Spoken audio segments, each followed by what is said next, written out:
Genau, also für den dritten Vortrag, der letzte vor dem Mittagsessen, haben wir Megan Luke eingeladen, die an der Universität in Los Angeles lehrt und in diesem Sommer 2 Monate in Berlin in der Stiftung verbracht hat und dort recherchiert hat.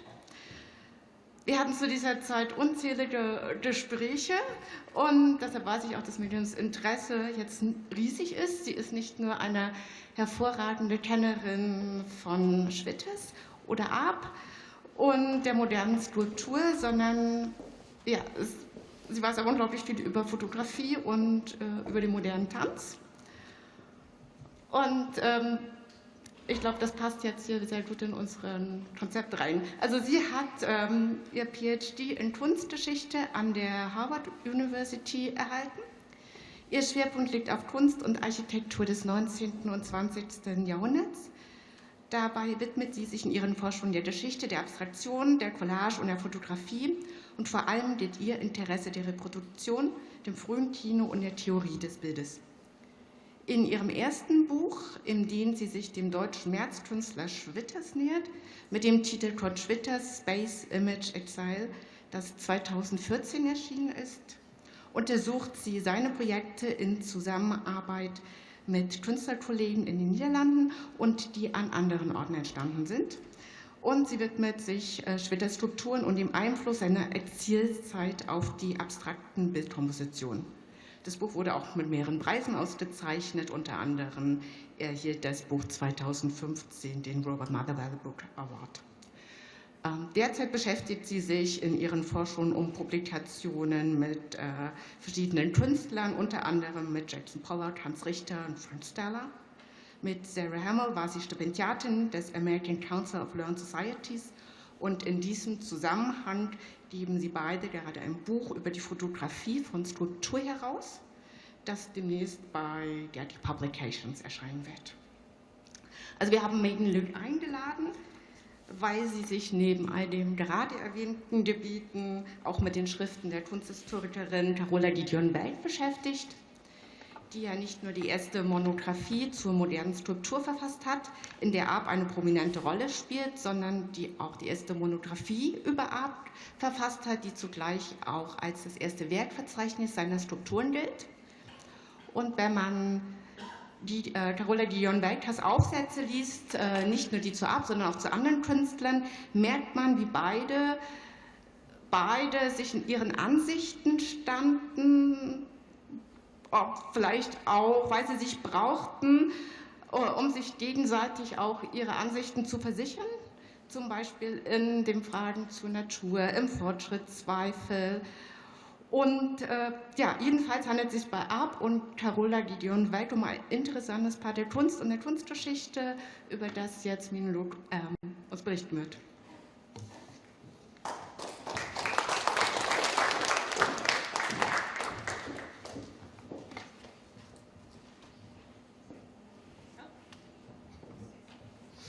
Also herzlichen Dank, Jana.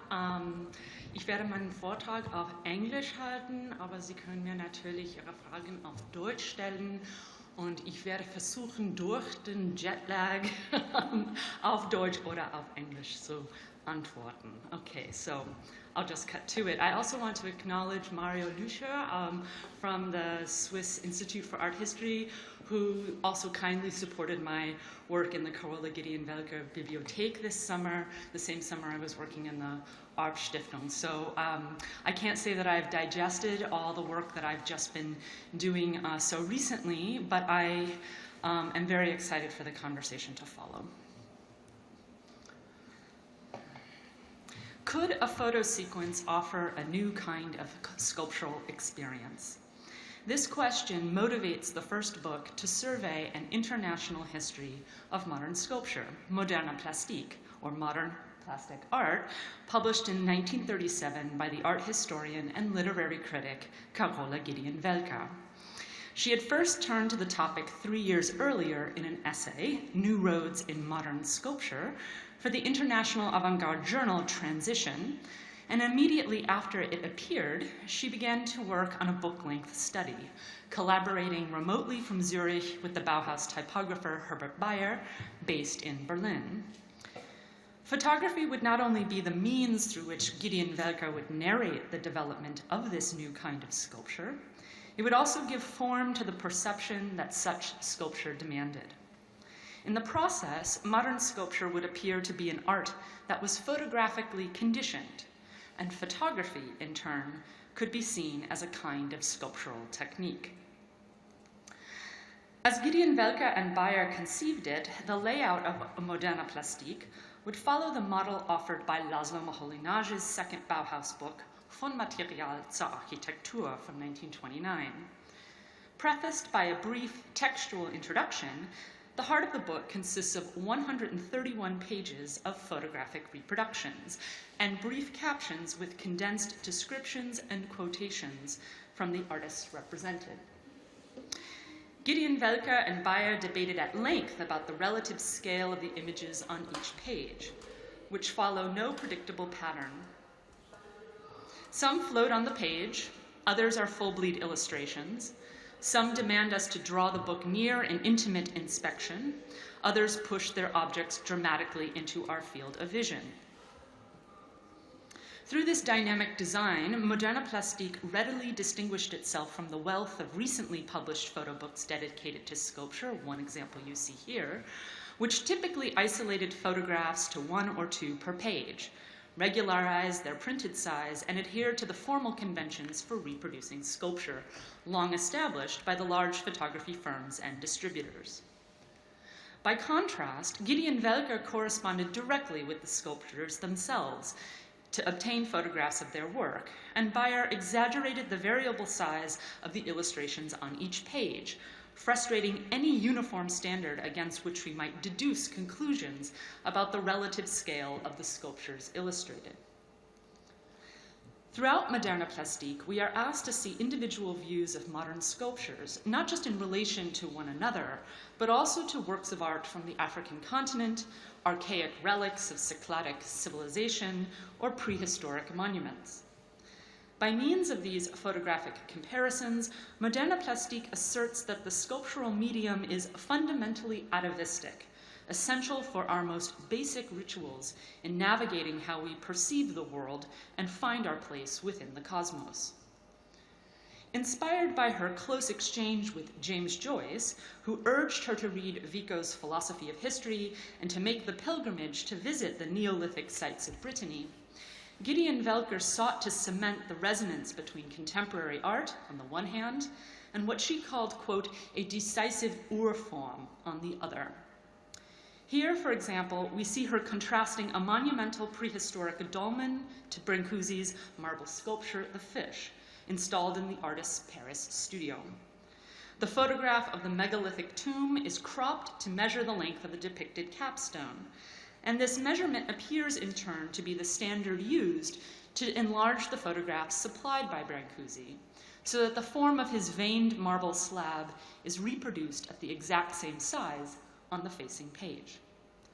In this way, Giedion-Welcker could visualize her claim that this form, quote, was not created for the constriction of an atelier, but for the expanse of a landscape. Here, the measure of sculpture is not the human body, but the mobile space of the book and the format of the page.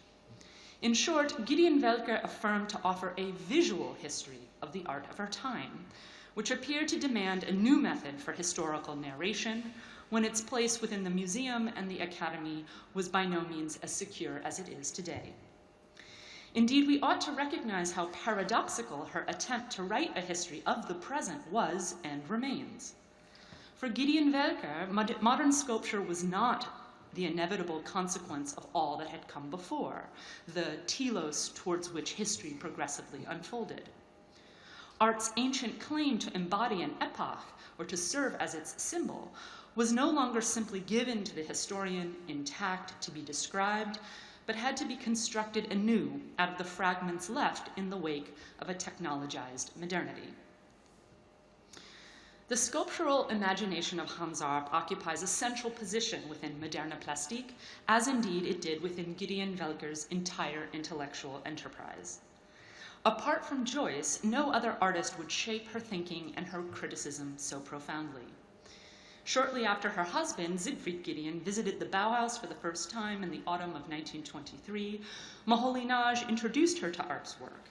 Her initial encounter came by way of his poetry, however, which inspired her to pay a visit to the home he shared with Sophie Teuber-Arp in Zurich in December 1924.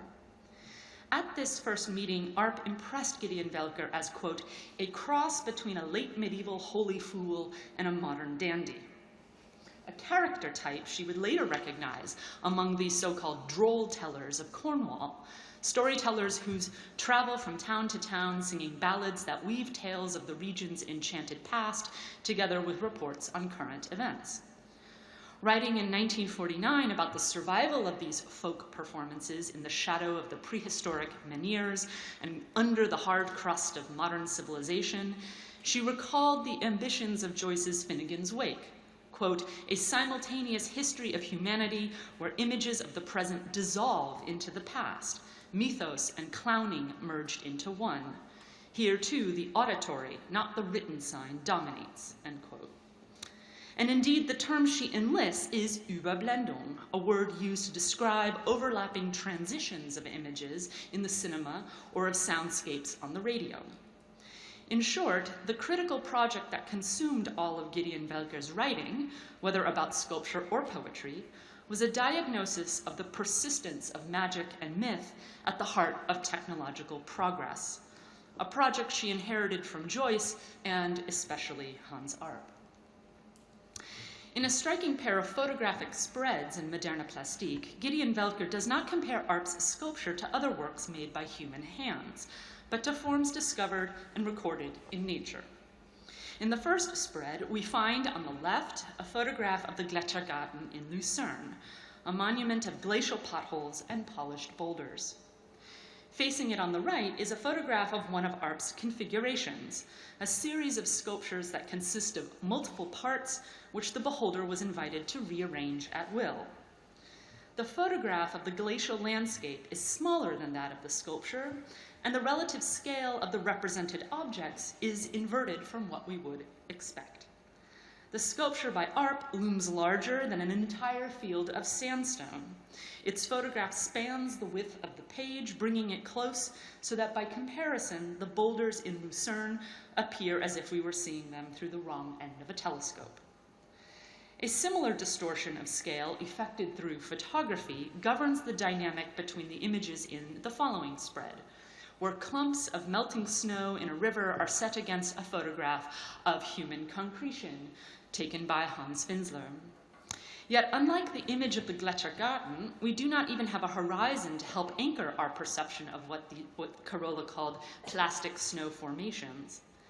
Using a square rather than a rectangular format, the photograph gives the impression that the field of snow forms extends indefinitely beyond the frame of the image in all directions.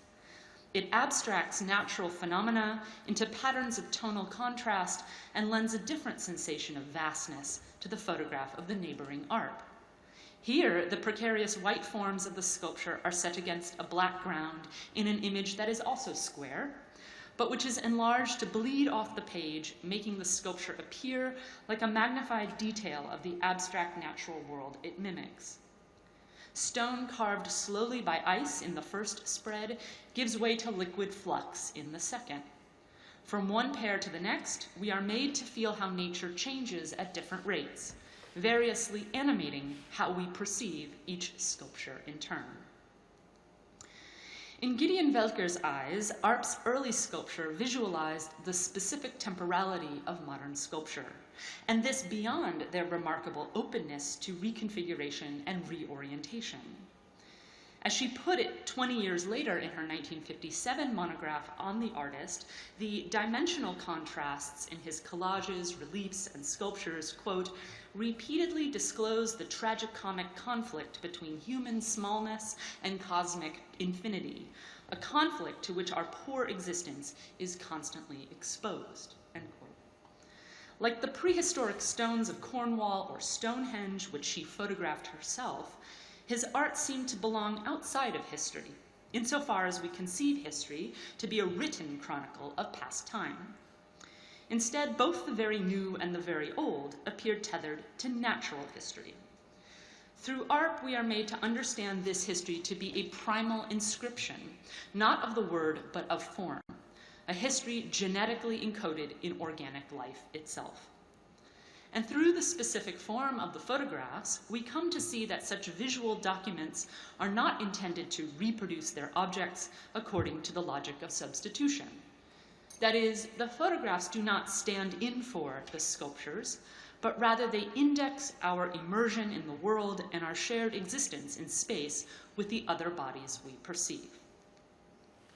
Giedion-Welcker was quick to insist that when we look at the prehistoric monoliths of Karnak, for instance, quote, we automatically think of contemporary sculptural form creation, end quote. To see the distant past in the present is not, she argued, the same as the banal appropriation of an eclectic repertoire of forms borrowed here and there in the service of a fashionable primitivism. Instead, she envisioned a strictly formal kinship between the modern and the archaic that would be linked to the dream state and a renewed interest in, quote, pre-logical, irrational phenomena. By narrating a history of sculpture through photographs, Giedion-Welcker attempted to make visible an unconscious wellspring of form that operates across millennia. Contemporary sculpture could thereby appear to be a reproduction of a primal, original vocabulary of form, one that asserts the proximity of human creativity to that of nature. At stake for Giedion-Welcker was the question, whose time and whose space governs our encounter with sculpture? Does it occupy our space, or does it create one anew? Does the corporeal presence of the sculptural object encourage us to reflect on our perception in time, or to indulge in fantasies of cognitive immediacy? For her mentor, Heinrich Wölfflin, no single photograph, no matter how perfectly it conformed to the standard view or Normalansicht, could never reproduce the distinct pleasure of viewing sculpture in the round, quote, of allowing the purified image to emerge from inadequate appearances, which stands there calm and clear and is felt to be a liberation in the true sense of the word, end quote. For Giedion-Welcker, however, it remained an open question as to whether such pleasure could be obtained through a photographic montage or sequence. As a photo book, Moderne Plastik is explicitly concerned with the inscription of fleeting perceptual images that erupt repeatedly into visibility every time we mediate the world with our bodies. In her initial article for Transition, Giedion-Welcker had argued that the history of recent sculpture is not the product of a linear evolution of style, but a cyclical return to the fundamental phenomena of the sculptural, chief among them the simple fact that, quote, the human body is a plastic reality, just like the world of things that surround it, end quote. In Moderne Plastik, she visualized this claim most concretely with the perforated form of spatial composition number 9 by the great Polish sculptor Katarzyna Kobro, an artist whose work she undoubtedly came to know through ARP and his connections to the émigré critic Jan Breszkowski. Here, Giedion-Welcker juxtaposes Kobro's work with a photograph that captures the dancer Palooka in mid-leap. This photographic pairing certainly allows us to see the sculpture as Palooka's mirror image, to recognize a basic formal symmetry between the way her limbs curl and stretch and the shape that the metal sculpture assumes as it absorbs and carves out ambient or negative space. At the same time, the density of Palooka's body appears to dissipate when seen as an analog to a sculpture that is all surface, without any hidden core. The reversible skin of Kobro's sculpture, painted gray above and white below, is punctuated by an aperture open to space and to light, more clearly visible perhaps here in photographs taken at the recent Kobro exhibition at the Reina Sofia in Madrid. Like a photographic apparatus, this sculpture choreographs and stabilizes an inchoate play of shadows. And Palooka, in turn, appears less an object petrified by the camera, and rather more an instrument for shaping the space of light projection. We see a related approach at work in the photographs that Brancusi and Naum Gabo supplied to Giedion-Welcker for Moderne Plastik. Gabo's vibrating kinetic construction, for instance, on the left, is made visible by fixing its disturbance of light against a darkened plane. Consisting of a wire rod attached to an electric motor, it is an object that traces the limits of our corporeal vision when it comes to parsing time. Its movement is too rapid for us to distinguish in discrete phases, and so our eyes can only see a blur, a ghostly apparition fleshing out a virtual volume. Giedion-Welcker pointedly compares this image to Brancusi's own photograph of his marble bird with the following remark, quote, "The impression of movement which the constructivists produce via technology, Brancusi achieves by retaining real mass through proportion, tension, and the luster of the polished marble or metal, light. The dematerialized swing up into space happens here and there with works that were made completely independently from another," end quote. These photographs obscure or even eradicate qualities we might feel to be indispensable for the perception of sculpture, such as a legible material specificity or a fixed and bounded form that affirms our confidence in our bodily command over space. As such, they are documents not of an objective image of the objects they register, but of their modernity, of sculpture made in the photographic age. Indeed, this focus presents itself on the very cover of the luxury edition of Moderne Plastique, which included a plastic sheet through which the reader-beholder would see the photograph of Brancusi's Sculpture for the Blind. When the book is closed, our eyes penetrate this film, enforcing the illusion that the pictorial space of the photograph is transparently available, both to sculpture and to vision. But once we take this plastic film into our hands to enter into the book space, we must confront a difference that had at first remained invisible and unconscious. Suddenly, Brancusi's carefully carved and polished stone cannot be seen apart from this synthetic and pliable field. And this plastic material, so emblematic for Gabo's work especially, becomes a palpable metaphor, not just for plastique, but for its photographic condition. Moving past this dyad of the mythic and the modern, the haptic and the optical, we find a signed etching by Arp inserted as a frontispiece to the luxury edition. Initially, the flat, linear contours of this graphic work appear tangential to the subject of sculpture, yet they exemplify what Giedion-Welcker regularly called the artist's concise sign language, and a language I believe she ultimately felt to be modern sculpture's mother tongue. She provocatively characterized these signs as Formlinge, a term devised by the ethnologist Leo Frobenius in his studies of South African rock painting to describe the embodiment of past time in perpetually adaptable forms.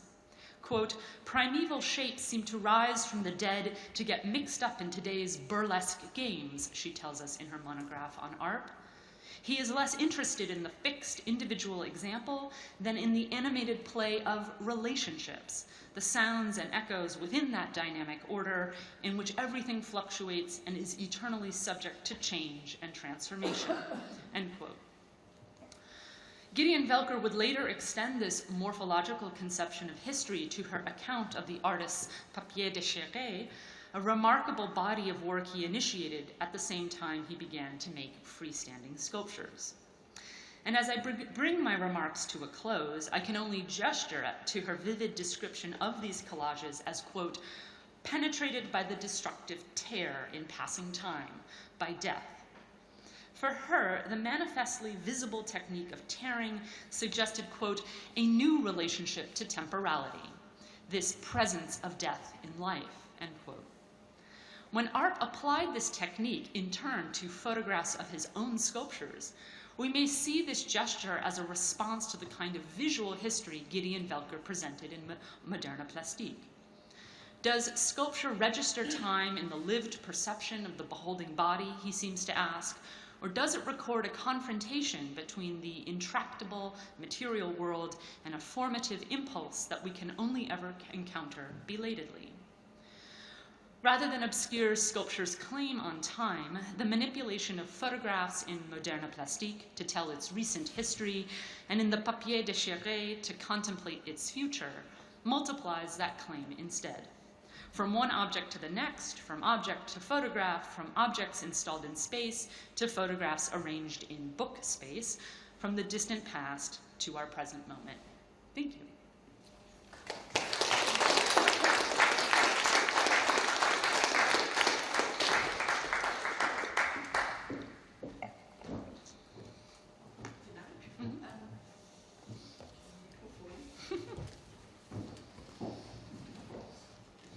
Also vielen Dank, Miriam, für deinen tollen Vortrag.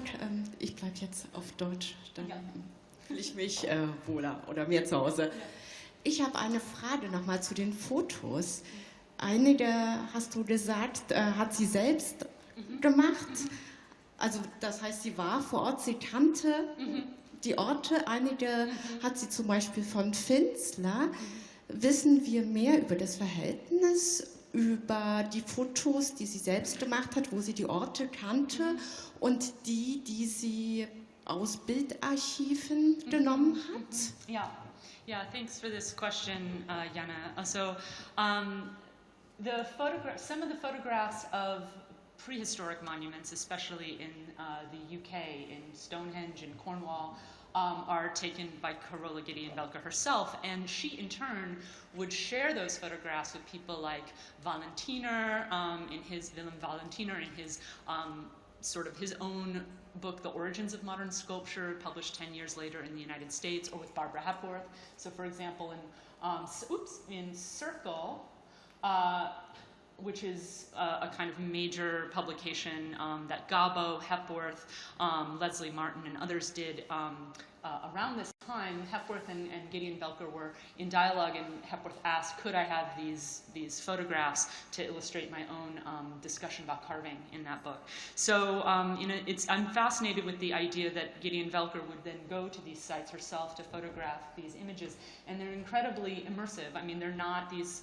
There are other photographs of prehistoric objects, for example, the one I showed in comparison to the Brancusi, that Giedion-Welcker received herself from archaeologists in France. She traveled there and was very heavily influenced and in close dialogue with one of the chief archaeologists of the sites in Karnak, and he provided her with loads of photographs, and those photographs are in her archive to this day in Zurich.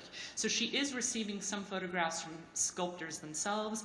I have yet to find out exactly, and perhaps Mario or someone in the audience knows, Finzler was a very close friend of the Giedions. They went to school together, they were students together, and Finzler did a lot of work for Siegfried Giedion as well. So I'm not totally sure if this particular photo here was commissioned by Carola Giedion-Welcker herself, or it already existed. Whether Finzler worked for the Kunsthaus Zurich, I'm not sure.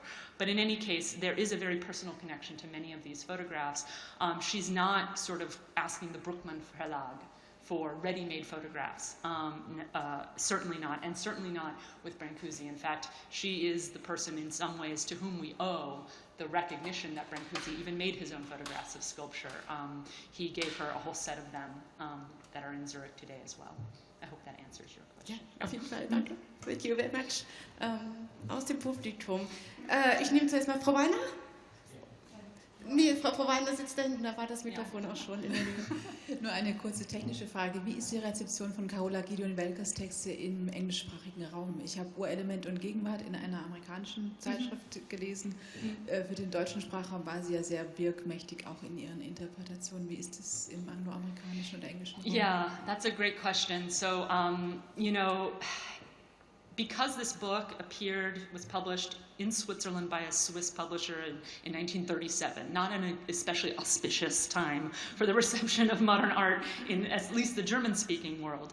Initially, I believe this book had a much broader audience in the Anglophone world, both in England through somebody like Herbert Reed, who admired it phenomenally, and also in New York, in the United States as well.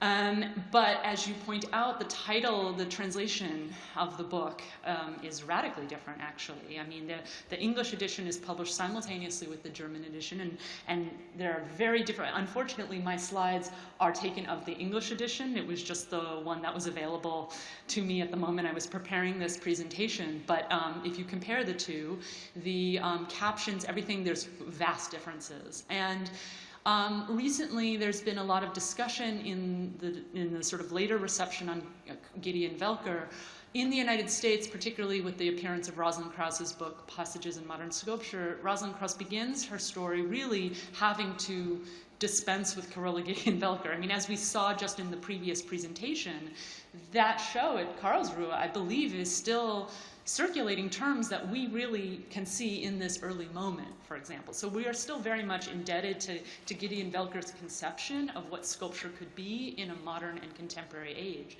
But for Krauss, I felt like she really needed to sort of say, no, I'm doing something different. And I think she's responding not just to the 37 edition and to the English version, but more so to the 1955 edition that was expanded, revised, not designed by Beyeler, a totally different book, but one that is an Ergänzung, a sort of expansion of the 1930s book. But of course, the 50s is not the same as the 30s. That's another whole aspect of this project I want to develop.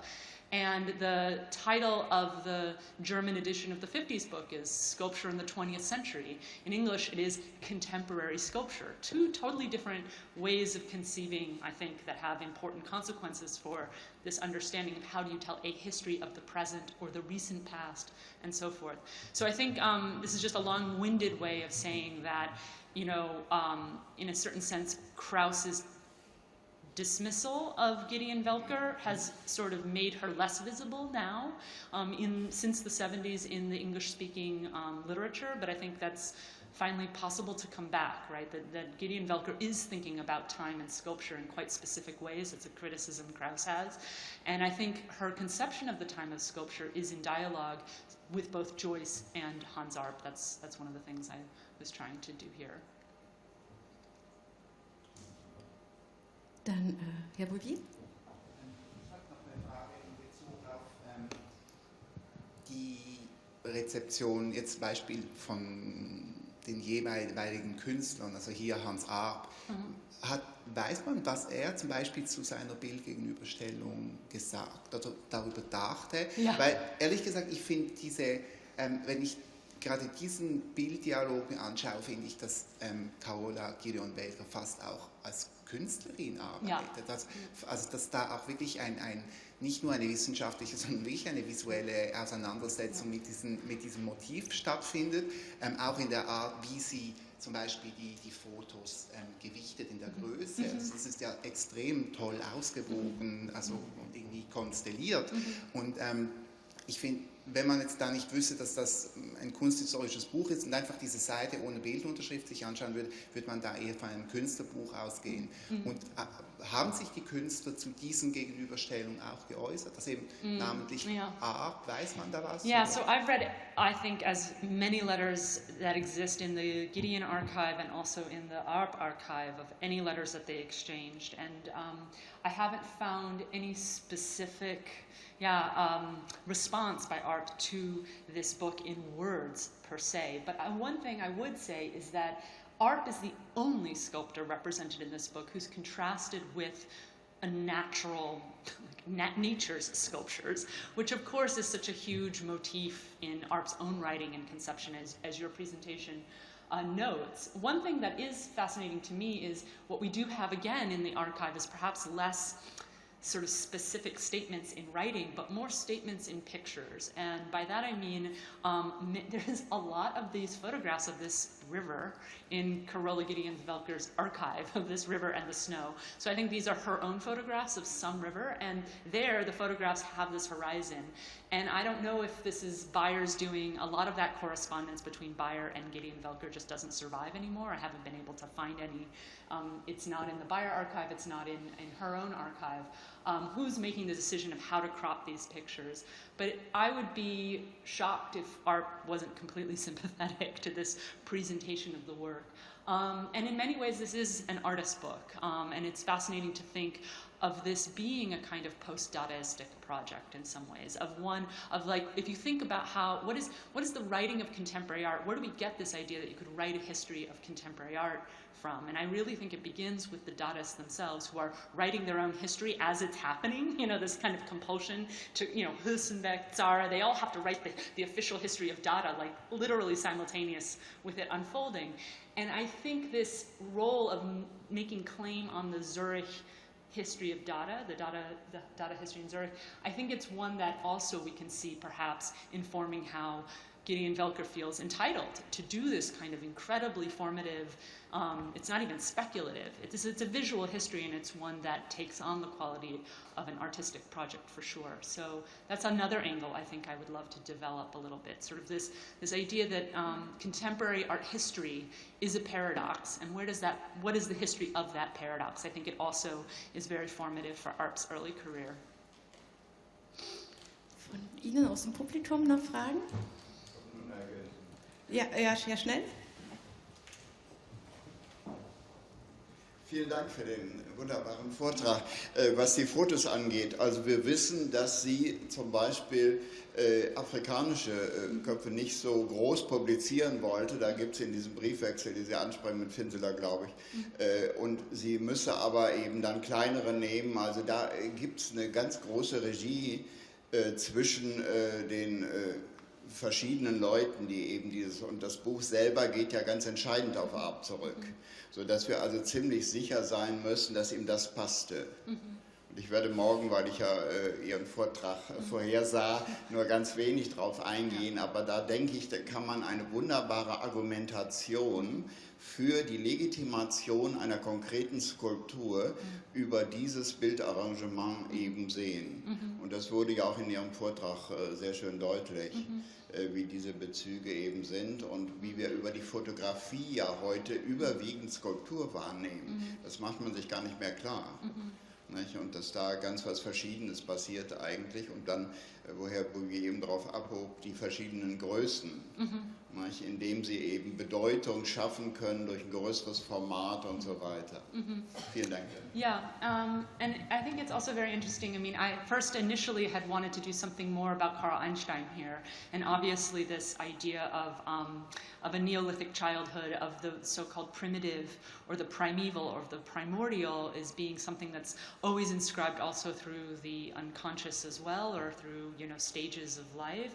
But it's fascinating, like, where is she getting her images of African art? And oftentimes it's from the Van der Hayt collection in Zurich as well, or Ascona at the time.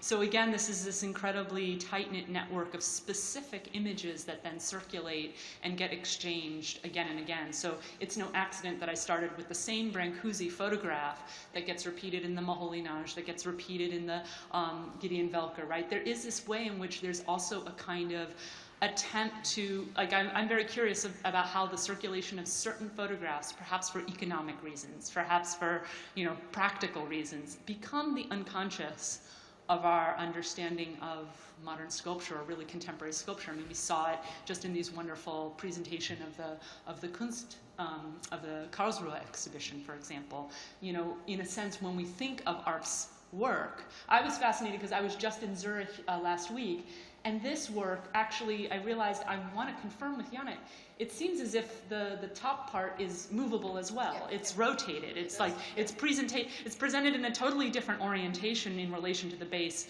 right now in the Kunsthaus in Zurich.